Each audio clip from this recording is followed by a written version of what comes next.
Amén.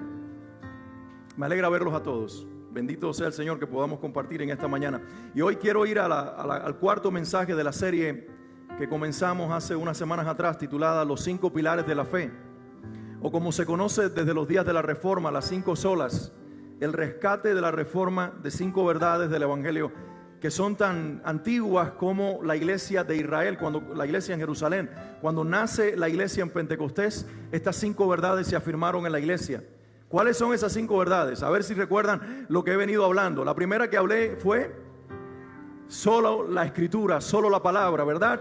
Nuestro primer pilar en la fe para poder permanecer firme es la Escritura.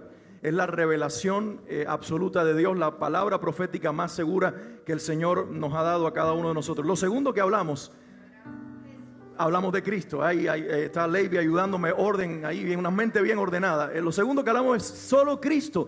Él es el fundamento y es la columna principal, la piedra angular, dice Pedro, sobre la cual reside todo el edificio. La tercera verdad, tercer pilar, solo la gracia, solo por la gracia. Lo vimos por 2 semanas porque el mensaje demandaba enfatizar algunas cosas importantes con respecto a la gracia. Y hoy entramos al cuarto, y es solo por fe. El cuarto pilar, la fe. Y quiero volver al pasaje de Efesios capítulo 2. Precisamente el mismo o los mismos 2 versículos que leímos con relación a la gracia hablan de la fe también. Y Efesios 2, versículos 8 y 9 dice: porque por gracia ustedes han sido salvados. ¿Por qué viene la salvación? Diga toda la iglesia, viene por gracia. ¿Y la gracia qué significa? Significa regalo de Dios que yo no me merecía, pero por amor me lo entregó. ¿En quién? En Cristo Jesús. Porque por gracia ustedes han sido salvados mediante, aquí viene la palabra, mediante la fe. Esto no procede de ustedes, sino que es el regalo de Dios, no por obras, para que nadie se jacte. En la versión del 60, donde dice que es el regalo de Dios, usa este es el don de Dios. Es un regalo, ¿verdad? Entonces, ustedes se atreven a leer conmigo, a decir de memoria. ¿Cuántos se saben de memoria Efesios 2, 8 y 9? Porque por gracia sois salvos. ¿Ok? Y tengo una versión aquí diferente, tengo que leerla diferente. Ustedes quizás no me puedan seguir cuando leo la nueva versión internacional, disculpen. Dice: porque por gracia ustedes han sido salvados mediante la fe. Esto no procede de ustedes, sino que es el regalo de Dios, no por obras, para que nadie se jacte. Dice aquí esta versión. Lo que está diciendo Dios es esto: ¿de quién depende la salvación? ¿Quién es el dueño de la salvación? Dios, el Padre, es el dueño de la salvación. ¿La ofrece en qué persona? En el Hijo, en Dios el Hijo, en Cristo Jesús. Amén. Eso es una gracia de Dios. Es un regalo que no nos merecemos. Pero ¿cómo tú la puedes recibir? Es por la fe. Es decir, Dios te ofrece la salvación por gracia en Jesús, pero si tú no tuvieras el don de la fe, fuese imposible que tú la recibieras. ¿Estamos ahí? Entonces Dios, por un lado, pone la gracia en Cristo, pero por otro lado te da el don de la fe para que tú puedas creer. Porque dice aquí que esa fe mediante la cual somos salvados es un regalo de Dios. Así que toda la obra de la salvación, la gracia en Cristo y la fe para creer en esa gracia salvadora, es un regalo que Dios pone en nosotros. Dios provoca en nosotros el deseo de creer en Jesús. El Espíritu Santo se mueve en la humanidad provocando fe en Jesús. Y cuando respondemos desde nuestra voluntad a Cristo como nuestro Salvador, ¿el resultado cuál es? El resultado es que nacemos de nuevo, nos volvemos hijos de Dios y la eternidad viene a vivir dentro de nosotros. Y ya deberías estar alabando, porque acabo de dar la mejor gran noticia de toda la humanidad. Romanos capítulo 5 versículo 1 dice: en consecuencia, ya que hemos sido justificados mediante la fe. ¿Mediante qué? Aquí aparece la palabra, mediante la fe. Tenemos paz con Dios por medio de nuestro Señor Jesucristo. ¿Cómo hizo la paz Dios con nosotros? Mediante Jesús, por medio de la fe. ¿Tú creíste en quién? En Cristo. Por eso la fe que no está puesta en Cristo no conduce a ningún lado. ¿Lo tenemos? La fe que no está puesta en Cristo no conduce a ningún lado. Todos los seres humanos tienen una medida de fe. ¿Estamos de acuerdo? Por ejemplo, ¿ustedes creen que esta banquetita me pueda sostener a mí? Ustedes no lo creen, pero yo sí, porque yo he visto que a otros sostiene, así que yo me voy a sentar. Claro, que yo tengo más fe que ustedes porque yo creo quizás que esa banqueta me puede sostener porque ya yo la usé. Yo lo probé antes de hacerlo. Pero eso es un acto de fe. Ahora yo te pregunto, ¿ese acto de fe me lleva al cielo? El que yo crea que un avión me va a llevar de Miami a otro punto en el planeta es un acto de fe. En la nave, en el piloto, en la aviación, en todas las leyes físicas que permiten que eso ocurra. Pero esa fe es simplemente una fe natural. Pero hay una fe sobrenatural. Es la fe que el Espíritu Santo nos permite recibir para decirle al Hijo de Dios: tu cruz sí tuvo sentido, tu muerte tuvo valor, tu sepultura, tu resurrección marcó mi destino por la eternidad. Y ahora tu Padre es mi Padre porque tú eres mi Salvador. Alguien debería decir amén. Lutero escribió algunas frases. Recuerden que él, como el que comienza la reforma, esta idea de la fe solamente, viniendo de un movimiento donde se promovían las obras, donde se decía: sí, es fe más acciones, es fe más el pago de indulgencia, es fe más tener que pagar la bula del Papa, y toda esa suma de cosas venían entorpeciendo la fe verdadera. Pero cuando él leyó Romano y encontró la declaración que dice que Abraham creyó por la fe y que el justo por la fe vivirán. ¿Ustedes saben que esa fue la frase que arrancó la reforma? Cuando Lutero lee en aquel monasterio en una Biblia con una cadena amarrada, y él abre esa Biblia a escondidas, siendo un sacerdote, un monje, él no podía leer la Biblia, y viene en la sombra de la noche, en la oscuridad, abre aquella palabra, y un monje que había estudiado todo lo que era la religión no había leído la Biblia y no se había encontrado con Romanos. Y cuando leen Romanos esta declaración, el justo por la fe vivirá, inmediatamente el Espíritu Santo confronta su palabra con la realidad que la iglesia estaba viviendo. Y él dice: no encaja, alguien tiene que estar equivocado. O está equivocada esta palabra, o está equivocada la iglesia que supuestamente se sostiene en esta palabra. Y llegó a esta conclusión: si esta es la palabra de Dios, como me dijeron, ella no puede estar equivocada. Están equivocados los que me ocultaron esta verdad. Y llegó a la conclusión entonces de que no puede tener aditamento, no puede tener nada que se le adicione a la fe para poder nosotros ser salvos. Que la fe es solamente la que nos permite en Cristo tener una relación eterna con Dios el Padre. Y Lutero dijo estas palabras: la fe debe sofocar toda razón, todo sentido común y entendimiento. ¿Sabe? No podemos sacar de contexto esta frase porque Lutero fue un hombre de ideas. Lutero fue un hombre de estudios. Lutero fue un hombre que profundizó en las escrituras y en otras ciencias, y fue un hombre que le daba lugar a la razón, al entendimiento y al sentido común. Cuando él dice esto, lo que está diciendo es que estas tres virtudes, porque la razón, el sentido común y el entendimiento son tres virtudes.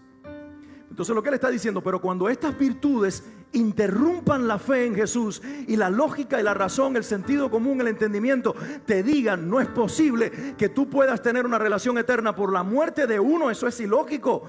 La lógica humana te dice que para tú ser salvo, tú tienes que hacer algo, ¿no es cierto?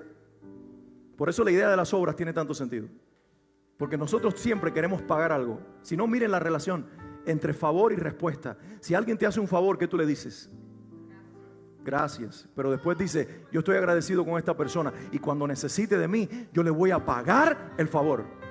¿Eso es un mal sentir? No, eso es una respuesta natural, porque los seres humanos están agradecidos. Si hay agradecimiento en ti, tú dices: ahora voy a hacer por aquella persona lo que ella o él hicieron por mí. Es una respuesta natural. Pero cuando viene Dios y te dice: no tienes que hacer nada, entregué a mi hijo por ti, murió por ti, y cuando tú crees en él solamente, te voy a dar la relación eterna conmigo que tú no podías tener. Pero Señor, estoy sumamente agradecido contigo. ¿Qué puedo hacer para pagarte por esta salvación? Y ahí mismo en Efesios 2:10 el Señor dice: no vas a poder hacer nada, porque lo que vas a poder hacer a partir de ahora no lo haces tú, lo hace el que preparó las obras de antemano para que tú anduvieras en ellas. Es decir, que aún todo lo que comenzamos a hacer después de ser cristianos ni tan siquiera es para la gloria de nosotros, es para la gloria de uno solo, porque Él es el autor de las obras de fe en las cuales nosotros andamos. Y yo te pregunto, ¿eso tiene lógica? Por eso Lutero decía en ese contexto, no es que anules la razón, no es que quites el sentido común, no es que quites el entendimiento, es que cuando estas tres virtudes se conviertan en tus enemigos para nublar la idea de que es solo Cristo por la fe el que te salva como un acto de gracia de Dios, tú le digas a la razón, sentido común y entendimiento, detente aquí, porque la verdad de Dios no lo puede cuestionar mi corazón. La verdad de Dios es para ser creída y nunca para ser cuestionada. Pero Lutero también dijo esto. Lutero dijo, la fe verdadera y duradera debe sujetarse solo a Cristo y nada más que a Cristo.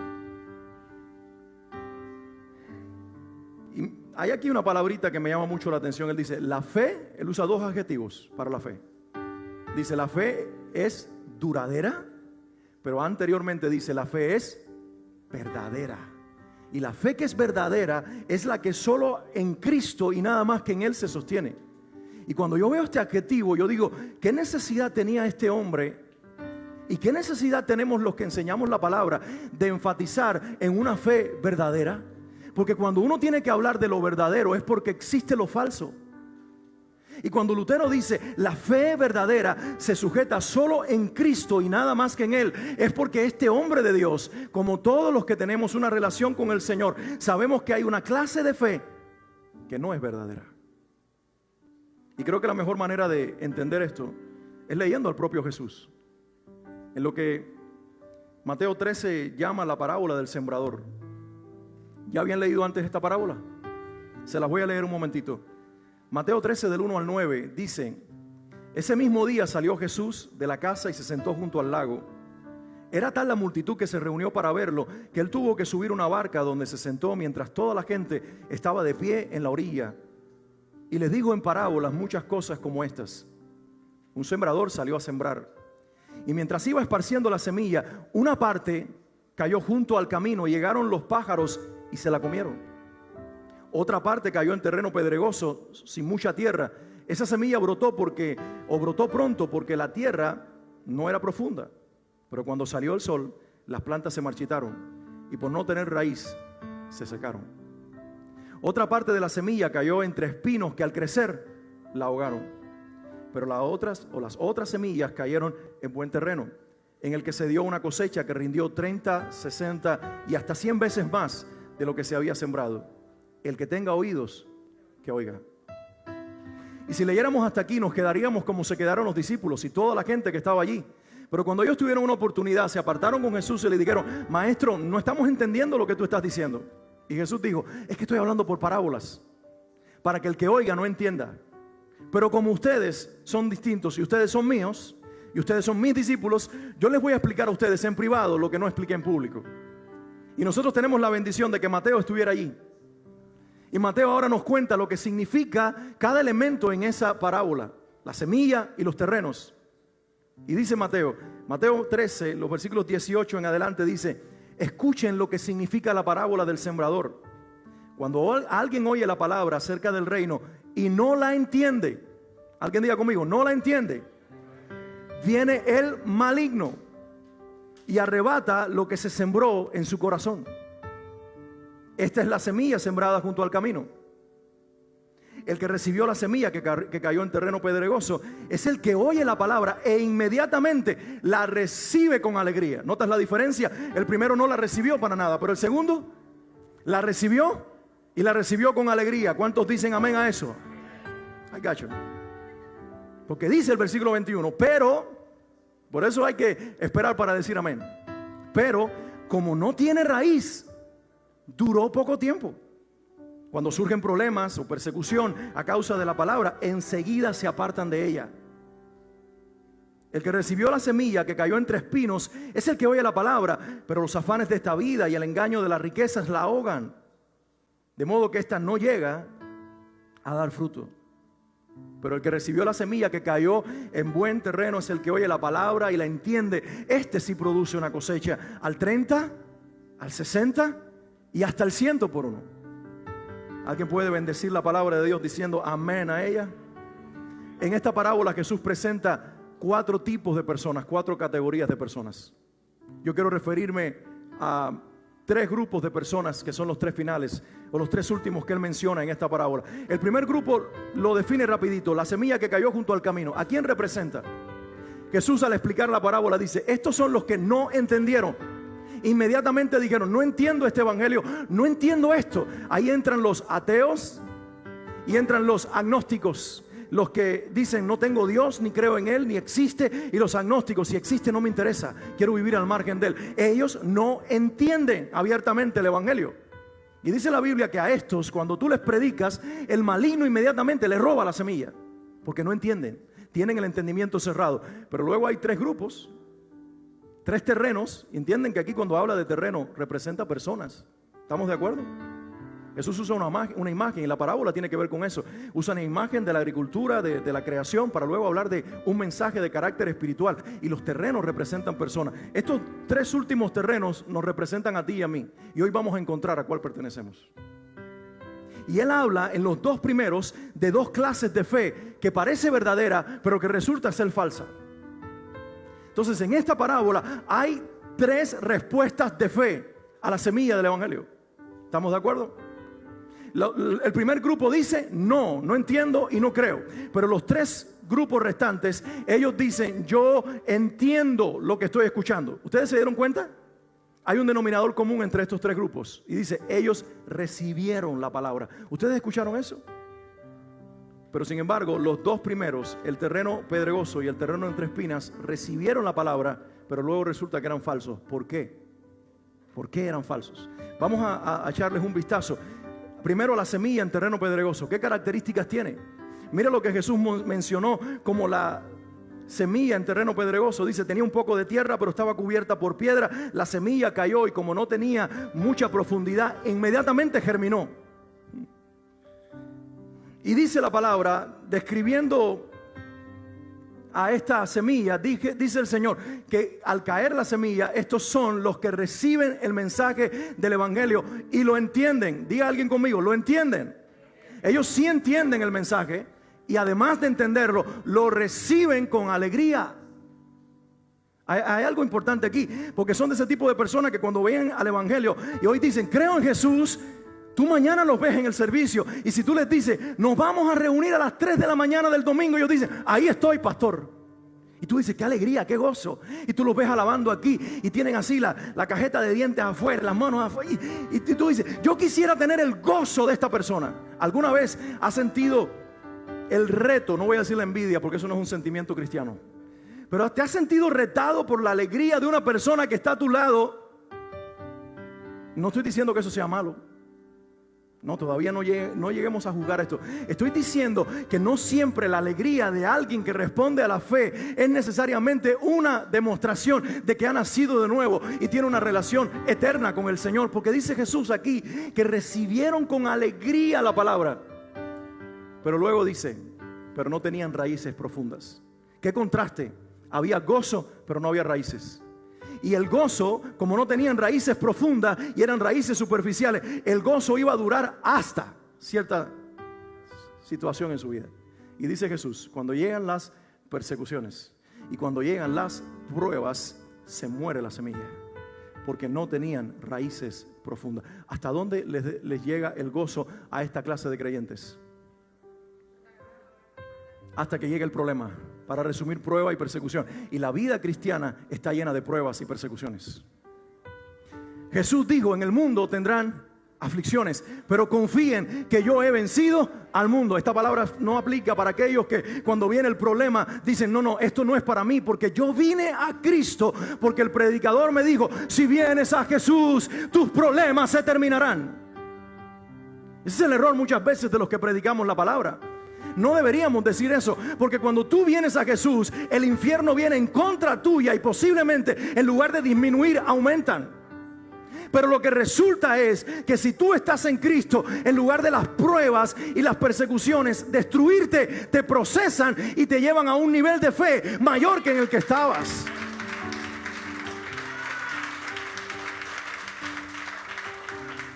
El apóstol Pablo dice: y es necesario que por medio de muchas tribulaciones entremos al reino de Dios. congruente con el Señor Jesús. Y Pedro dice, es necesario que el juicio entre primero por la casa de Dios. ¿Qué están diciendo estos dos apóstoles junto con el Señor? Que la vida cristiana es una vida que no es color de rosas. Que la vida cristiana no es una vida donde las pruebas no están ausentes, sino por el contrario, donde muchas veces aumentan.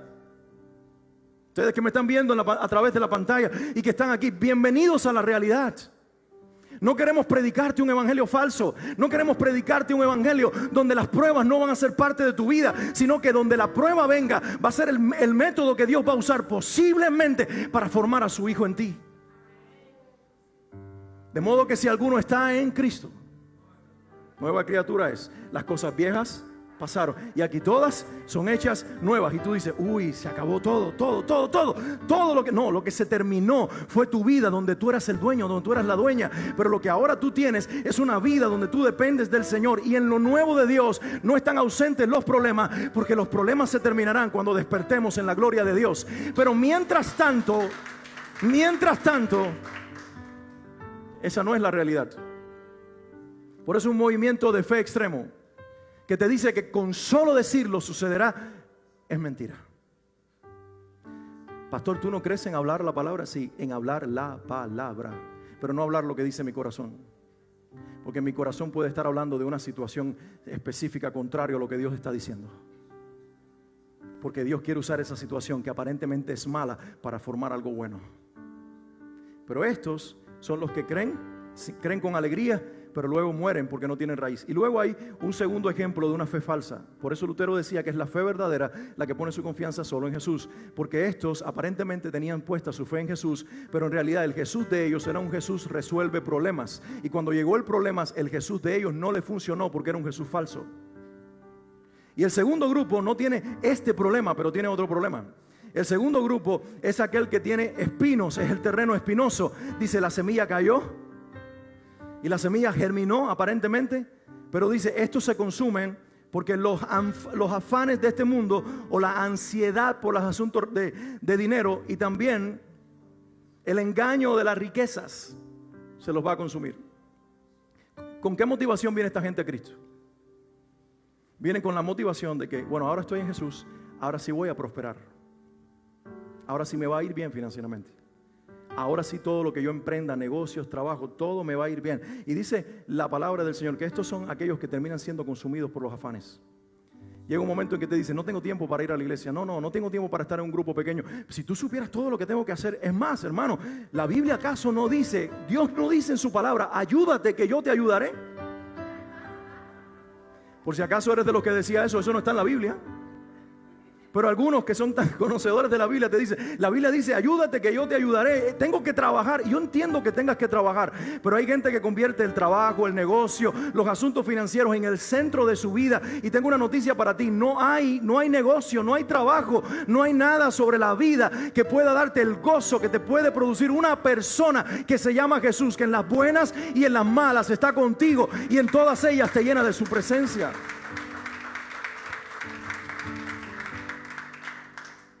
Jesús dijo, el que recibió la semilla que cayó entre espinos es el que oye la palabra, pero los afanes de esta vida, el engaño de las riquezas, la ahogan. De modo que ésta no llega a dar fruto. Tuvieron una aparente fe, pero una fe que no era verdadera. Y entonces entramos al tercer o al cuarto y último grupo. Pero el que recibió la semilla, que cayó en buen terreno, es el que oye la palabra y la entiende.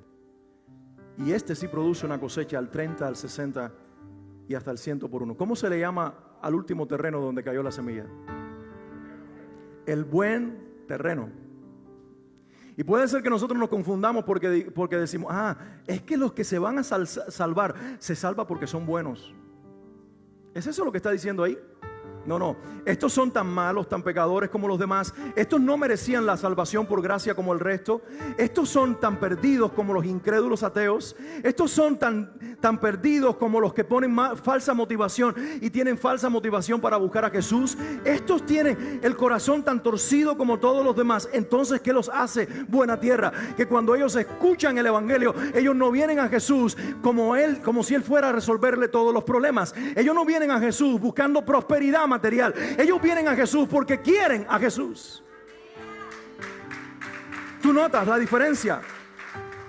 Dice, oyó la palabra y la entendió, y me llama mucho la atención, porque cuando describe a la semilla que cayó entre piedras, ¿qué característica positiva da de esa semilla? O de ese terreno, mejor dicho. Dice, cuando cayó entre piedras, la semilla que cayó entre piedras germinó. Dice, porque estos son los que cuando reciben el evangelio y lo entienden, lo reciben con gozo. Pero de la buena tierra no dice que la recibió con gozo. Dice la palabra, estos son los que cuando reciben la semilla y caen en buena tierra, entienden la palabra. La reciben y la entienden y producen fruto. Porque cuando tú entiendes la palabra de salvación, lo primero que va a surgir en ti no es alegría. Lo primero que va a surgir en ti es dolor. Porque el arrepentimiento produce dolor. El arrepentimiento lo primero que te dice no es gozarte en lo que vas a recibir, sino sentir dolor por lo que hiciste. Cuando tú recibes el evangelio, tú no te enfocas en el gozo de la salvación todavía. Eso viene de camino. Lo primero es decir, Dios mío, perdóname porque viví siendo el centro de mi existencia y tú estabas tan cerca como a la distancia de mi fe. El arrepentimiento implica cambiar de mente, cambiar de posición, ir en el camino de Dios, dirigirse en la senda de Dios y en el proceso lamentarnos por haber ofendido el corazón de un Dios tan santo, tan justo y tan puro. Por lo tanto, la semilla de buen terreno no responde con alegría ni con gozo, porque primero está entristecida por su pecado y está diciéndole al que le lanzó la semilla, sálvame por favor, porque no me lo merezco. Entendió que sí tiene salvación, pero entendió también que no la merece, para luego entender que es uno solo el que le ofrece la salvación y se llama Jesucristo. Y dice la Biblia que el resultado es que ésta sí produce fruto. ¿Qué produce? Jesús dijo, será por sus frutos que serán conocidos. ¿Sabes? No va a ser otra cosa. Va a ser tu fruto. Y la Biblia dice aquí que estos producen fruto al 30, al 60 y al 100 por uno. Y yo he escuchado muchas veces en la iglesia de muchos predicadores que dicen, y cuando tú eres buena tierra, tú vas a dar fruto al 30, y otros van a dar fruto al 60, y otros van a dar fruto al 100 por uno. ¿Han escuchado eso? Muchas veces, pero yo discrepo con esa idea. Porque lo que está diciendo aquí es que cuando la semilla cae, inicialmente tú das un producto y das un fruto que es más o menos el 30%. Pero como tú estás ahora plantado en una persona correcta que es tu Salvador y tienes una relación correcta con Él, ahí tú no te vas a quedar. El fruto del inicio de tu vida cristiana no es el fruto que va a continuar contigo. En algún momento avanzas y vas a dar el 60 por uno, y de ahí vas a dar el 65 y luego el 70, y cuando tú despiertes en la eternidad estarás casi al 100. Eso es lo que está diciendo el cielo.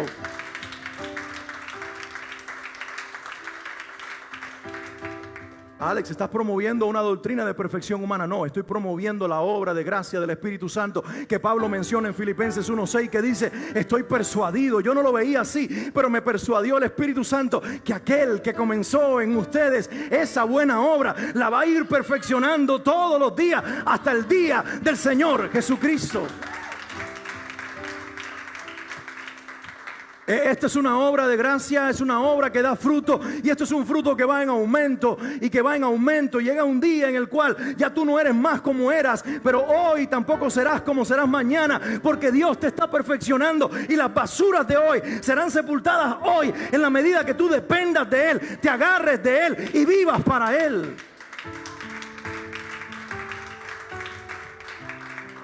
Por eso nosotros no podemos vivir para nosotros mismos. Nosotros no podemos vivir para nosotros mismos. No, nosotros tenemos que vivir para nuestro Salvador. Spurgeon dijo, preocúpate más por un grano de fe que por una tonelada de emoción. Y esto hay que entenderlo nuevamente en contexto, porque Spurgeon no estaba en contra de manifestar las emociones. Lo que él estaba diciendo es, nunca apuestes a tus emociones para confirmar tu salvación.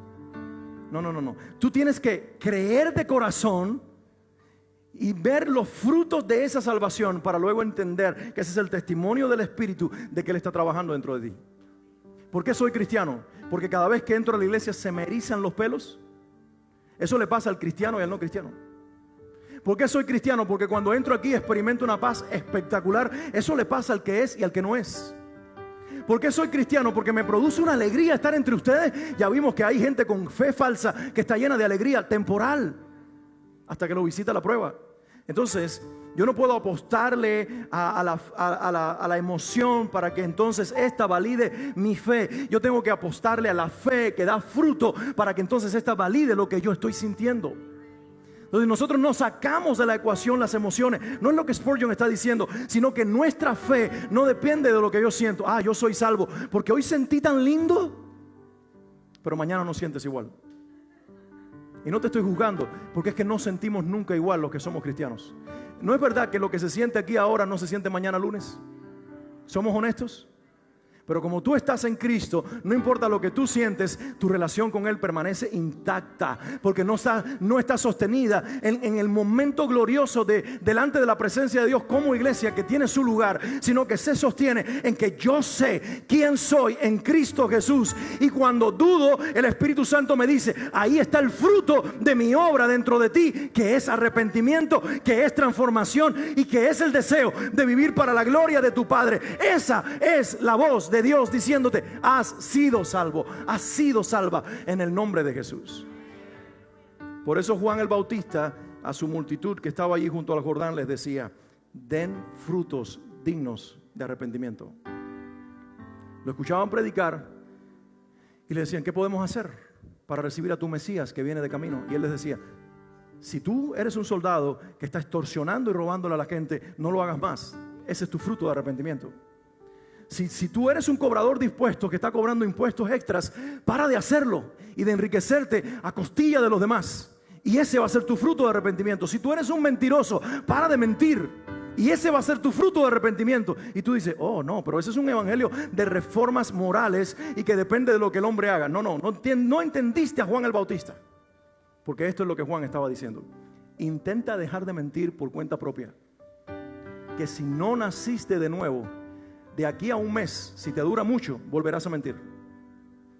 Intenta no extorsionar ni robarle a las personas y no enriquecerte más, publicano. Que de aquí a un mes, si tú no naciste de nuevo, volverás a ser el ladrón que eres. En otras palabras, no puede ocurrir una reforma moral si no ha ocurrido el milagro del nuevo nacimiento dentro. Lo que hace que el fruto del arrepentimiento sea hoy, mañana y siempre. No eres tú provocándolo, es el Señor provocándote a aceptar esa nueva vida, esa nueva modalidad, ese nuevo estilo de vida que ha provocado el Hijo de Dios a través de su Espíritu Santo dentro de ti. Cuando decía Juan el Bautista, den frutos dignos de arrepentimiento, estaba invitando a las personas, vengan a mi Salvador que es Jesús. Porque para que tú des frutos dignos de arrepentimiento, tú tienes que nacer de nuevo. Y Él provocará en ti malestar por el pecado y amor por la voluntad de Dios.